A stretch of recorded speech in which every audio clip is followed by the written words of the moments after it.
나는 조선에 와서 복음을 전하기 시작하기 전에 황주에서 하나님 앞에 기도하고 결심한 바 있었다. 나는 이 나라에서 십자가의 도 외에는 전하지 않기로, 오직 하나님의 그 뜻대로 죽든지 살든지 구원의 복음을 전하기로 굳세게 결심했다. 이것은 한국기독교총연합회가 발간한 한국교회 120인 설교집 가운데 들어있는 어느 한 선교사의 고백입니다. 지금부터 125년 전인 1890년 미국의 메디슨 인디아나 출생의 한 젊은이가 나이 26살, 그 나이에 어디 있는지도 모르는 한 나라, 조선이라는 나라로 자원을 해서 선교를 떠납니다. 그 후 46년을 그곳에서 삽니다. 인생의 전부를 다 바쳤죠. 그 한국에 복음을 전하면서 평양 부흥의 발원지인 장대현 교회 담임 목사로, 또 지금의 장로의 신학대학교의 전신인 평양 신학교를 설립하고 숭실중학교 전문대 학장을 지냅니다. 우리가 잘 알고 있는 마포삼열 목사님입니다. 슬라이드를 좀 넘겨주시기 바랍니다. 그분은 이 일제강점기 시절에 3.1운동을 도왔고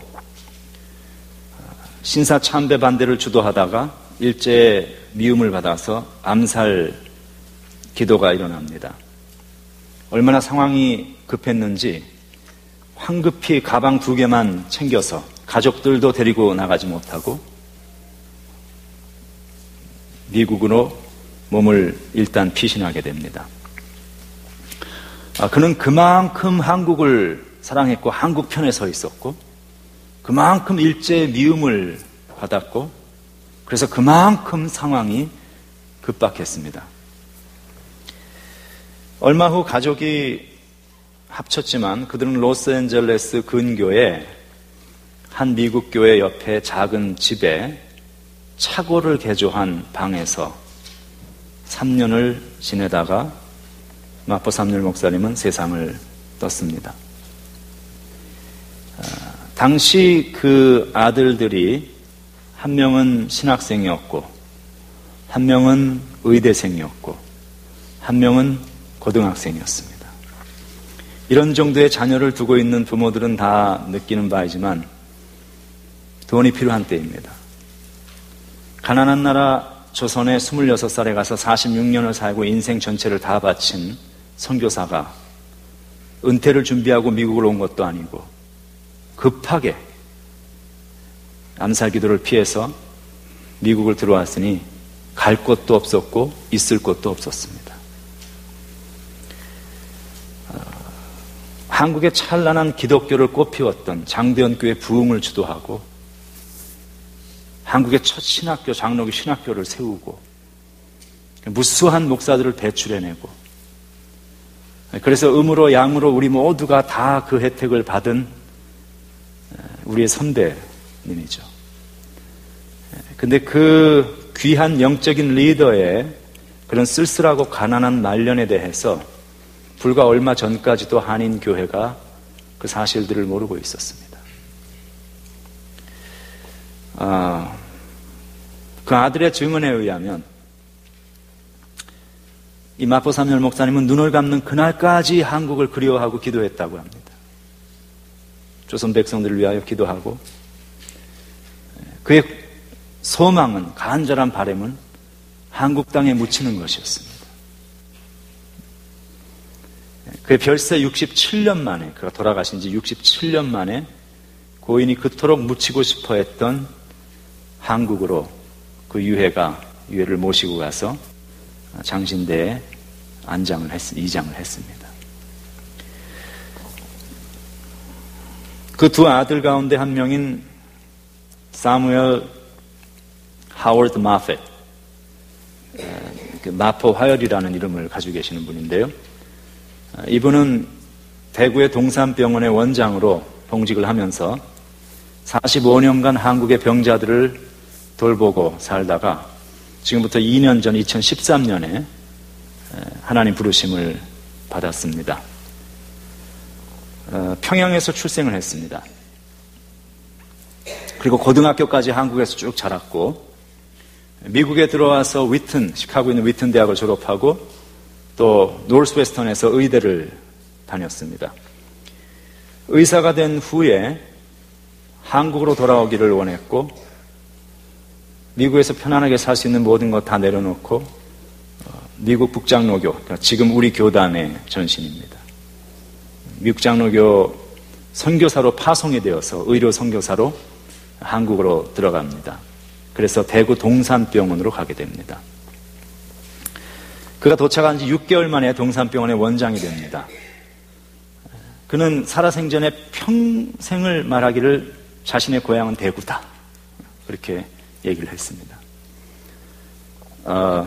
그런데 동산병원 원장이 된 후에 1년 만에 한국 전쟁이 발발합니다. 전쟁이 발발하니까 전쟁국에 있는 모든 미국인들은 소개령이 내렸습니다. 떠나야 했습니다. 일단 일본으로 피신해서 일본에서 미국 본토로 들어오게 되어 있는데 일본에서 그는 미국 본토를 들어오지 않았습니다. 백방으로 수소문을 하면서 어떻게 해서든지 다시 한국으로 들어오기를 그렇게 노력을 했습니다. 이리 뛰고 저리 뛰고 온갖 노력을 다 했지만 민간인의 신분으로 전쟁을 하고 있는 나라를 들어올 수가 없었습니다. 유일한 방법은 군인이 되는 것이었습니다.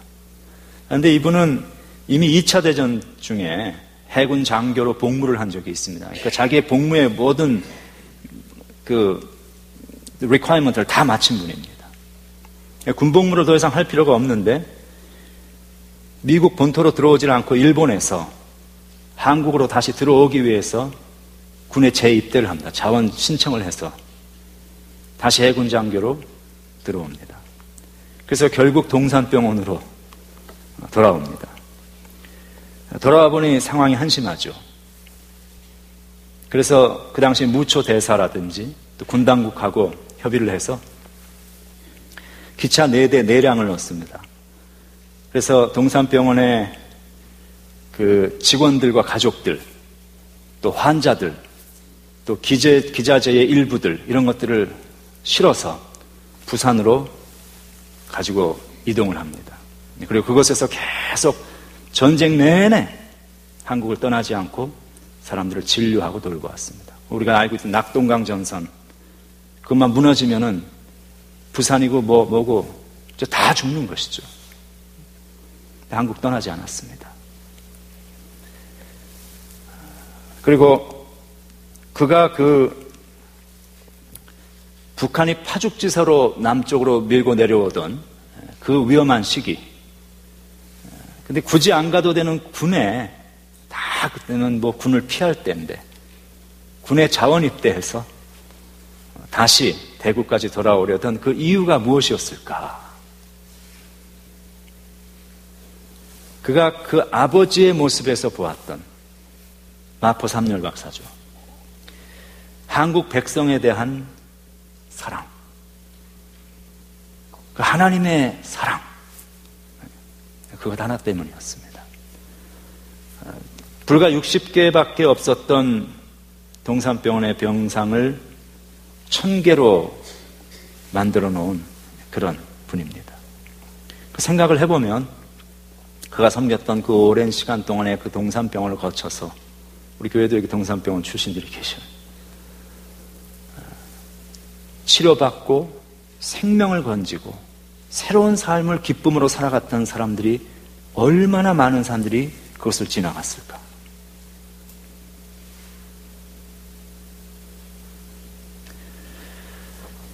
그 형인 마삼락 박사가 있습니다. 다 한국 이름을 가진 분들입니다. Reverend Dr. Samuel Hugh Moffitt. 이분 역시 평양에서 출생했습니다. 지금 조금 아까 봤던 동산병원 원장 닥터 마펫의 형이에요. 바로 손위의 형. 한국에서 고등학교까지 다닌 후에 미국에 와서 역시 위튼 칼리지를 졸업하고 위튼이 명문입니다, 여러분. 아주 좋은 학교입니다. 예일에서 PhD를 합니다. 그럼 이제 미국에서 잡 잡아서 잘 살 수 있잖아요. 한국을 들어오려고 모든 노력을 다해 백방으로 했는데 해결이 안 되니까 일단 중국으로 들어갑니다. 중국 선교사로 가서 그곳에서 한동안 거기서 귀가하다가 전쟁 때니까 미국 사람들을 한국으로 들어오지 못하게 합니다. 전쟁이 끝난 후에 1955년도에 한국으로 들어옵니다. 아버지가 선교를 하고 자신이 태어났던 자신의 고향으로 돌아오죠. 그리고 거기서 1981년도에 프린스턴 신학교의 교수로 오기까지 한국에서 장로교 신학대학 교수로 또 학장으로 그렇게 봉직하면서 수많은 후배 목사들을 양산을 해냈습니다. 그렇게 교육받은 목사들이 있어서 우리들이 다 신앙을 배웠고 한국의 교회가 하나님의 말씀 속에 세워져 나갔고 이렇게 왔죠. 이분들이 그 아버지 마포 삼열 목사님, 제일 처음에 우리 사진 봤던 그 아버지에 대한 기억을 이렇게 회상을 합니다. 아버지는 한 번도 우리에게 선교사가 되라고 말씀하신 적이 없습니다. 아버지께서 항상 한국을 편들고 힘을 다해 복음을 전하는 모습을 우리는 보고 자랐죠. 그래서 우리도 자연스레 대를 이어 한국 선교사가 된 것입니다. 지난 월요일입니다. 2월 9일 지금 사진에 보고 있는 계시는 닥터 마펫이 향년 98세로 하나님의 부르심을 받았다는 연락을 학교로부터 받았습니다. 이런 분들에 대한 우리 한국교회의 기억과 추모와 감사가 필요하지 않나, 저는 그렇게 생각을 합니다. 특별히 한국을 위해서 46년을 바쳤던 마포 삼열 목사님이 그 말년에 많은 3년의 차고를 개조한 방에서 지날 때에 많은 생활고에 시달렸지만 단 하나의 한국교회도 그를 돕지 않았고, 물론 그것은 몰랐기 때문이죠. 그분이 자신을 내세우고 한국교회에 손을 벌리고 이런 일을 하지 않으셨습니다. 그렇지만 그렇게 그 3년의 말년을 한국을 위해서 인생 전체를 다 바치고 한국의 기독교에 꽃을 피우신 그분이 그토록 생활고에 시달리는 말년을 지내다가 돌아가셨다는 것이, 그것은 우리를 부끄럽게 하고 미안하게 하는 이야기입니다. 한국의 장신대 학장을 지내셨던, 지금 이제 명예총장으로 계시죠, 서정훈 목사님이 미국으로 들어와서, 지금 사진에 보고 계시는 이 마포 마삼락 목사님이죠. 닥터 마펫.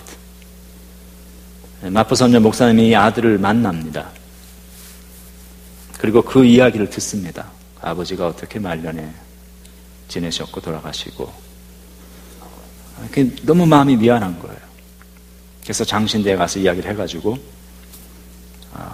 뒤늦게나마 67년 만에, 돌아가신 지 67년 만에 그분이 그토록 묻히고 싶어 했던 한국으로 그 유해를 모시고 이장을 했습니다. 그런데 미국에 그 67년 묻혀 계시는 동안에 이름조차 없는 작은 묘지, 거기에 꽃 한 송이 갖다 놓은 한국 사람이 없었다고 합니다. 물론 몰랐기 때문이죠. 그렇지만 미안한 거예요. 참 미안한 거예요.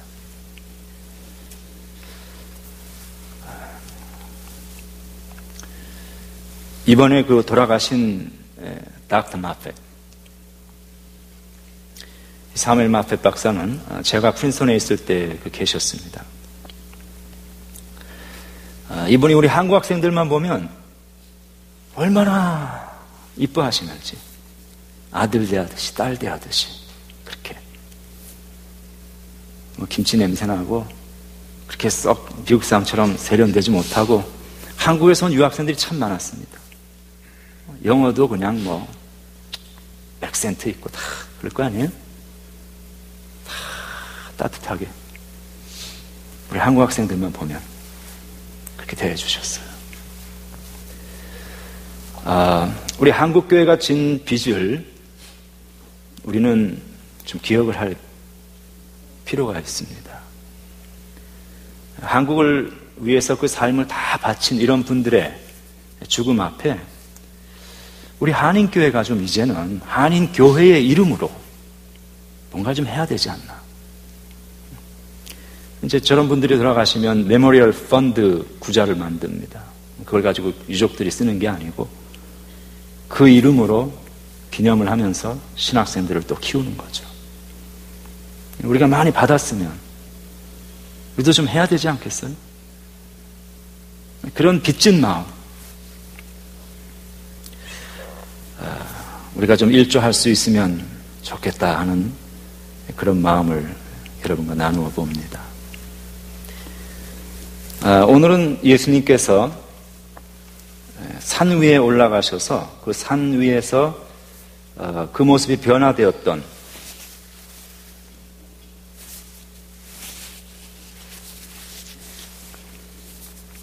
한 사건을 기념하는 그런 주일입니다. 이 주일을 우리가 Transfiguration of the Lord 그렇게 얘기합니다. Transfiguration, figure가 trans, 변했다는 것이죠. 그 외형이, 모습이 변화되신 사건이었습니다.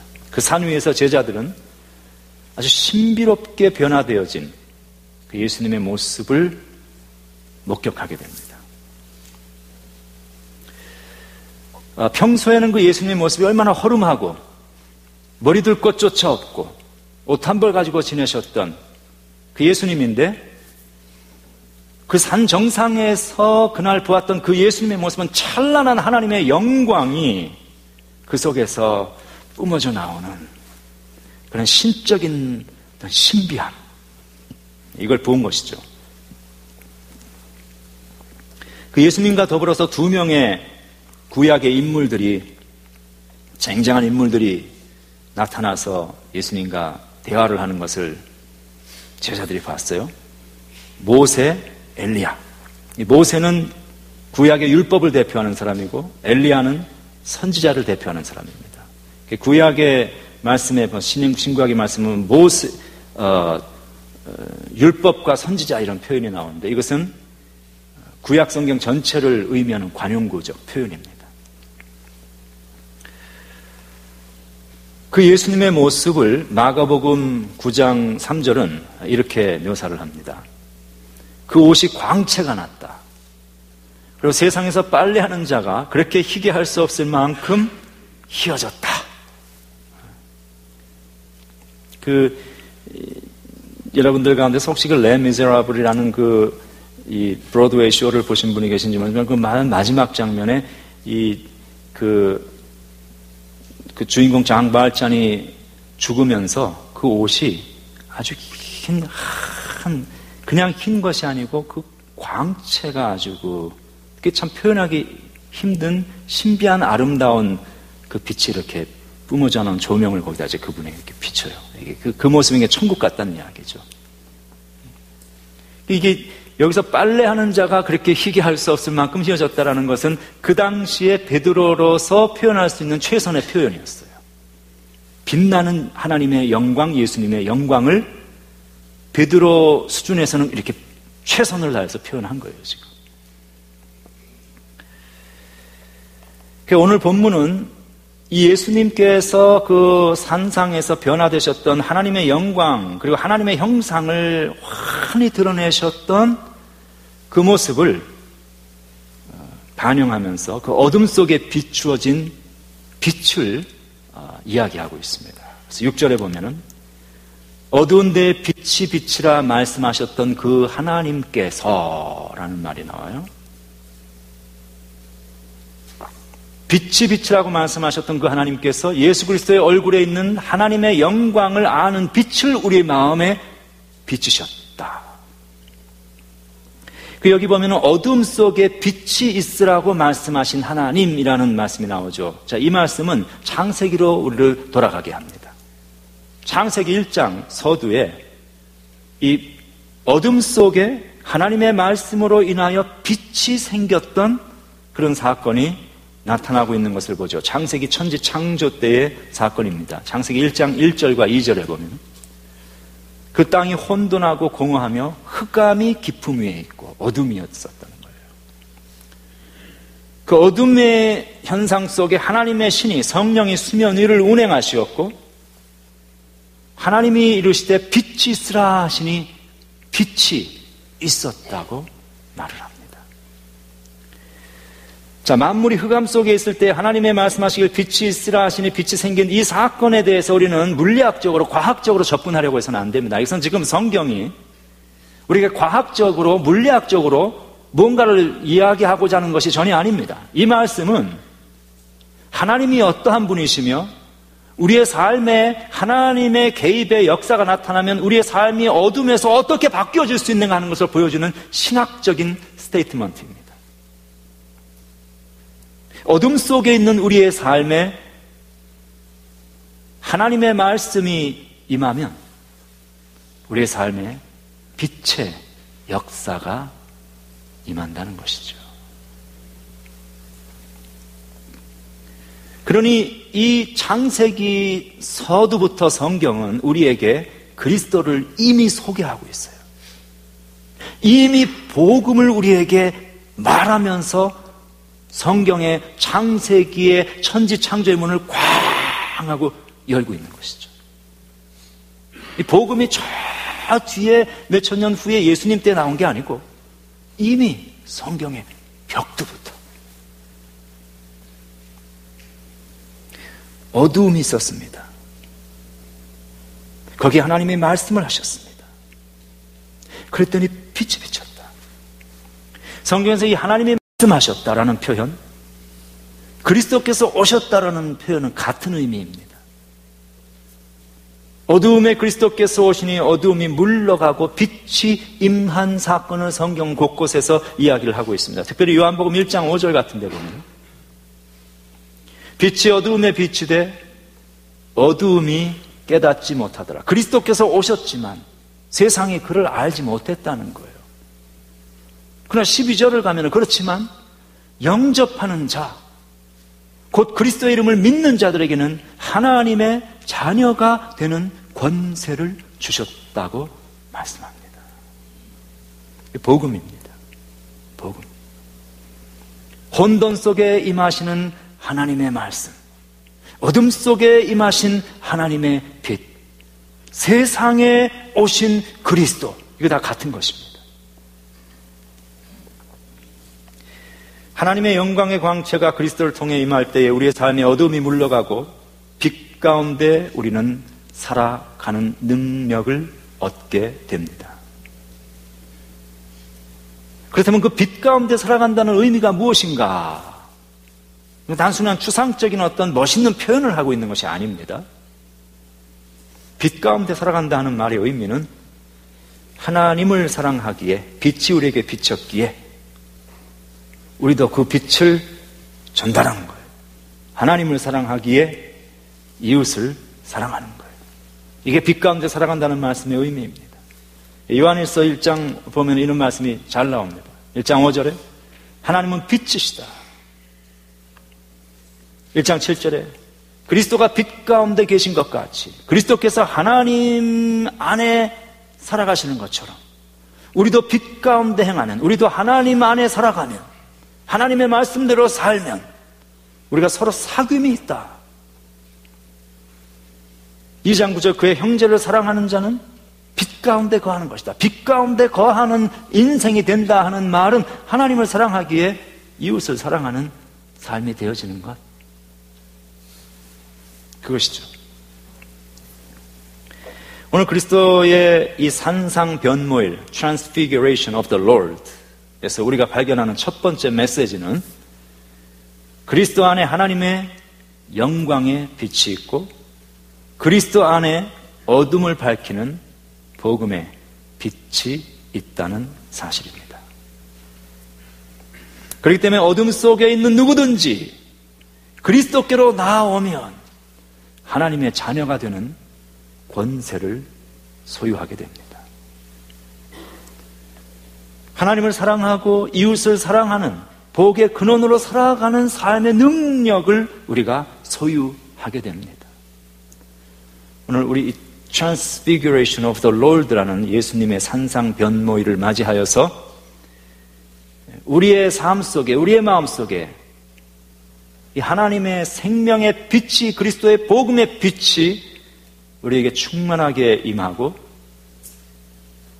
아직까지도 그리스도를 영접하지 못한 분이 계신다면 여러분의 삶 속에 이 빛을, 그리스도를 받아들이시고 하나님의 자녀가 되어 영원한 생명을 소유하는 귀한 은혜가 함께 하시길 주의 이름으로 축원합니다.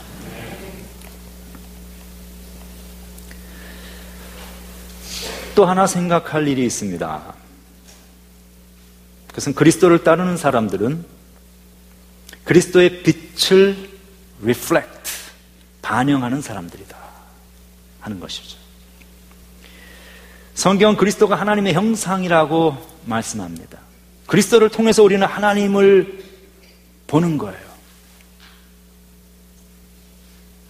우리가 그리스도를 통해서 하나님을, 보이지 아니하는 하나님을 볼 수 있는 것처럼 세상 사람들은 작은 그리스도인, 예수인 우리들을 통해서 주님을 발견할 수 있어야 한다는 것이 성경의 말씀입니다. 하나님의 성품과 하나님의 인격이 그리스도를 통해서 나타나고 보여졌다고 성경은 말합니다. 그래서 6절에 이렇게 말씀합니다. 하나님께서 예수 그리스도의 얼굴에 있는 빛을 우리의 마음에 비치셨다. 우리가 예수님 보고 하나님을 알게 된다는 거예요. 그리고 하나님의 자녀가 되었고, 그 결과는 무엇이냐? 우리가 그 빛을 받았더니, 하나님으로부터 온 생명의 빛을 받았더니 우리에게 빛이 충만하고 우리에게 비춰진 빛이 또 리플렉트가 되어서 다른 데로 비춰간다는 거예요. 반사된다는 것입니다. 바로 그러한 삶을 사는 존재로 하나님께서 우리를 부르셨다는 것이죠. 그렇다면 우리는 내가 얼마나 잘하든 못하든 이걸 떠나서 이미 크리스찬이라는 그 사실 자체가 하나님의 빛을 받고 하나님의 빛이 비춰진 존재이기에 우리를 통해서 세상을 향한 하나님의 빛을 전달하고 또다시 반영하는, 리플렉트하는 그러한 존재가 되어 있다는 사실을 우리는 기억할 수 있어야 합니다. 자, 그러면 우리가 한번 질문해 볼 수 있는 것이죠. 그럼 나는 어떠한 빛을 비치며 살아가고 있는가? 나는 누구의 모습을 반영하고 있는가? 지난주 신문에서 보았는데 한국의 남자 연기자들 가운데 가장 한국적인 아버지상을 잘 리플렉트하는, 반영하고 나타내주는 연기자가 누구냐? 이게 최불암 씨라고 기사가 나왔습니다. 그분이 보니까 56년째 연기 생활을 했는데요. 기자하고 대담을, 인터뷰를 하는 것을 읽었는데 이런 내용들이 나옵니다. 기자가 물었어요. 그렇게 좋은 인상을 사람들에게 주게 된 이유가 무엇입니까? 그러니까 그분이 이렇게 답을 합니다. 나는 연기자입니다. 그 연기에 비친 모습이 실제 나는 아니라는 거예요. 나는 그저 평범한 사람입니다. 이렇게 얘기를 해요. 근데 이분이 결손 가정의 아동들을 돌보는 어떤 기관에 전국 후원 회장을 30년째 지금 하고 계십니다. 근데 그 시작의 동기가 어떻게 시작됐냐면 이분이 그 전원일기라는 한국의 최장수 드라마, 이게 1980년에 시작해서 2002년에 종영을 한 최장수 드라마의 중요한 김 회장 역을 이분이 맡았었는데, 거기에 그 김 회장 역에 비친 그 역할에서 나오는 이미지가 아주 그 푸근한 좋은 아버지, 그 어린아이들을 돌볼 수 있는 그런 든든한 아버지, 그런 이미지가 있는 거예요. 그래서 시작이 된 거예요. 그 연락이 와가지고 좀 우리 후원회장을 좀 맡아주십시오. 그랬더니 이분이 그 이미지를 살려서 뭐 어린이 돕는데 뭐 도울 수 있겠다 해서 시작을 했는데, 사실은 자기가 시작한 것은 처음 잠깐 한 번만 하고 말려고 시작을 했다는 거예요. 이게 무슨 이분이 대단한 어린아이들을 돕고 뭐 사회사업을 하고 하는 그런 뜻과 원대한 꿈이 있어서 한 게 아니라 그냥 잠깐 자기 이름과 이미지 그저 빌려주면 뭐 도움이 된다니까 한번 잠깐 하고 말으려고 시작을 했는데, 하다 보니까 30년이 지나갔습니다. 기자가 그런 질문을 하는 거예요. 이게 개인적인 후원을 하는 것이 아니고 전국 후원회장이라는 아주 중요한 직함을 가지고 있다면 그 자리에 따르는 어떤 책임감을 느끼지 않는가, 이렇게 물었습니다. 근데 이분의 답이 이런 얘기를 했어요. 기독교 재단 Christian Children's Fund라는 데가 있어요. CCF. 기독교 어린이 재단 초청으로 미국을 방문해서 저 리치몬드 버지니아를 갔는데, 거기서 마침 그 입양인, 한국 입양인 아이를 키우고 있는 가정에 초대를 받아서 갈 기회가 있었답니다. 근데 지금 크리스천 칠드런스 펀드에서 하는 그런 전 세계 아이들 고아를 돕고 하는 그런 그 일들을 보면서 이분이 그 의아한 생각이 든 거예요. 당신들은 도대체 어떤 동기로 그런 일을 하느냐, 그렇게 물었더니 그 집주인의 답이 그랬다는 거예요. 바로 당신 같은 사람 때문입니다, 그랬다는 거예요. 그럼 무슨 얘기냐면, 극 중에서 자기가 어떤 그 역할을 하는데 이 역할이 악역을 하지 않고 좋은 역할을 계속 했고, 이게 전국적인 인기가 있고 많은 사람들에게 좋은 이미지로 다가오다 보니까 그걸 그 연기를 하는 연기자를 사람들이 보면서 생각하는 거, 나도 저렇게 하면 해야겠구나, 저거 좋은데 라는 동기부여와 자극이 되었다는 것이죠. 근데 재밌는 것은 이분이 그것을 전혀 의도했던 게 아닙니다. 내가 뭐 이거 함으로써 사람들에게 뭐 동기를 부여한다, 전혀 그런 거 없었어요. 그런데 극중 역할을, 좋은 역할을 오랫동안 하다 보니까 그 이미지가 만들어졌고, 그것이 사람들에게, 그 자기의 모습을 보는 사람들에게 그러한 선한 동기부여를 자신도 모르게 하게 되었던 것이죠. 근데 재미있는 것이 그 다음부터는 자기가 연극한 그 역할에 맞는 삶을 살아야 되게 되었답니다. 싫어도. 한 번은 금연방송을 나갔는데, 뭐 금연방송 나갔으니까 이제 출연자들에게 다 금연하겠습니까? 자기도 뭐 생각 없이 그냥 그러겠다고 대답을 한 거예요. 별 생각 없이 그냥. 그리고 잊어버리고 이제 나와서 또 담배를 피웠는데, 그 방송을 본 사람이, 아니 금동이 아버지가 안 한다고 해놓고 왜 담배를 피우냐 했더니 그 얘기를 듣고 아차 싶은 거예요. 그래서 그 자리에서 담배를 그날 이후로는 다시는 피우지 않았답니다. 피울 수가 없는 거죠. 여러분들도 누군가 걸리면 하여간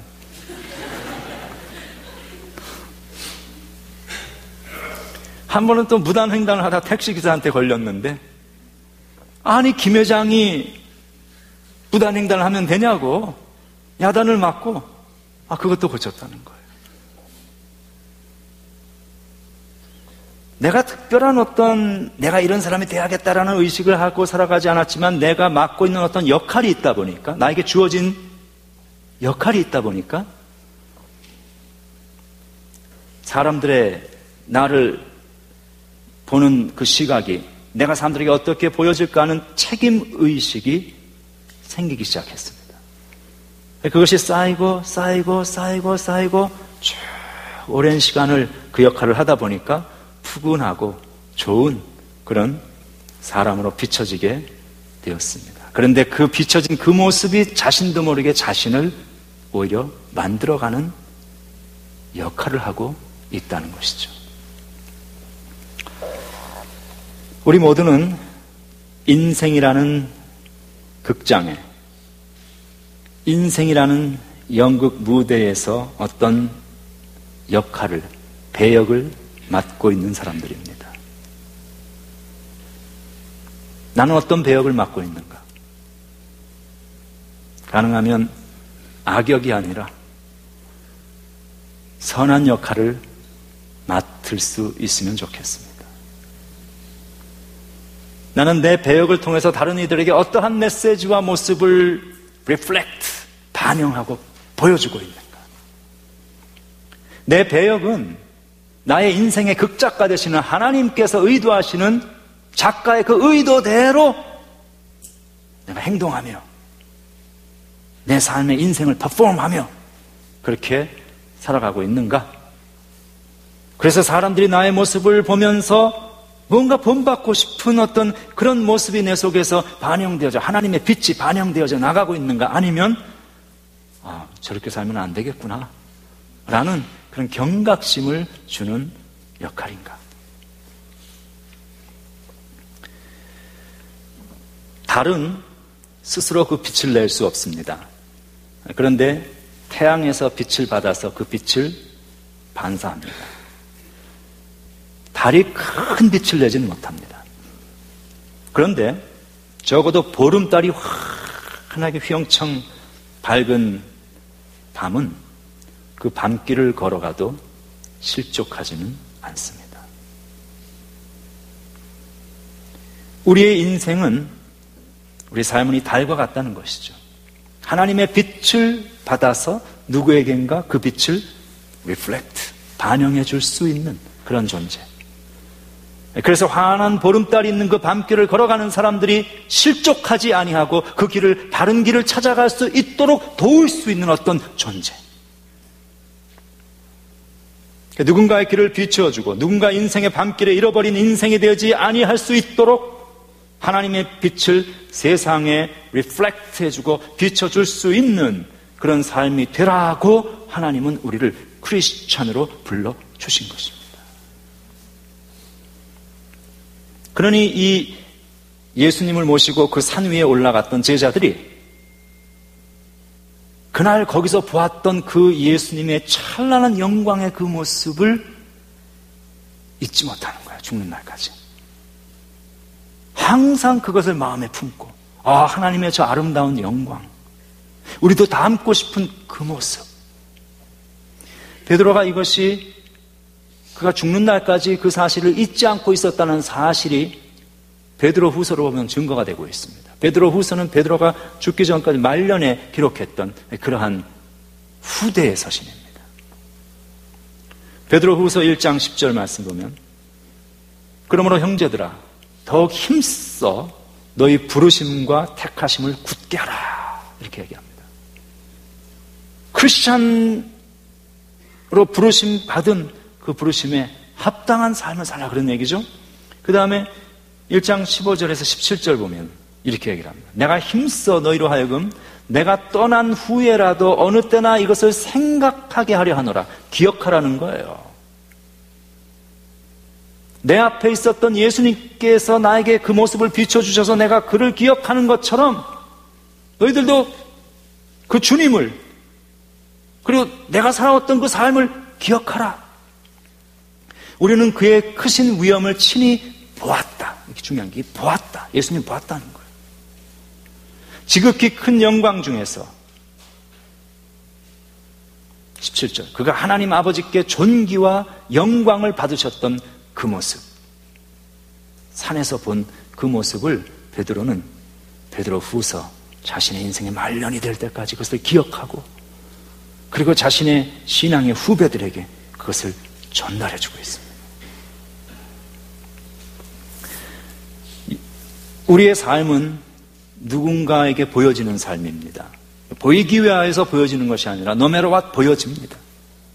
본다는 현상은 빛이 있기 때문에 빛이 반사되는 현상이죠.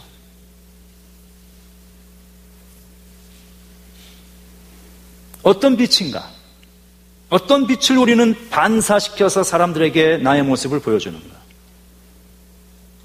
내 모습에 나타나는 그것이, 사람들이 나에게서 발견할 수 있는 그것이 우리가 믿는 하나님의 아름다움이라는 그 빛으로 사람들에게 전달되어질 수 있다면 우리가 대단히 의도하지 않는다 할지라도 나의 삶을 통해서 사람들을 옳은 길로 인도할 수 있는 한 사람 한 사람의 작은 선교사가 될 수 있고 한 사람 한 사람의 작은 예수가 될 수 있습니다.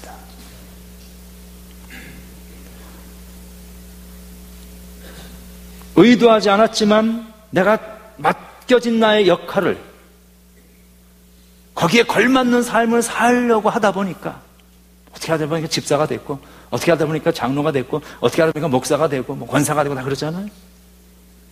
한 번 하고 말려고 그냥 시작했는데 시작했더니 휴무도 없고 시무도 없고 그런데 내가 그 일을 하고 적어도 집사니까 장로니까 사람들에게 손가락질 받지 않는 삶이 되려는 어떤 몸가짐을 우리가 합니다. 이게 위선적인 모습이 아니라 위선적인 것처럼 보일 수도 있겠죠. 왜냐하면 우리가 다 부족한 존재인데 완벽하지 않잖아요. 그렇지만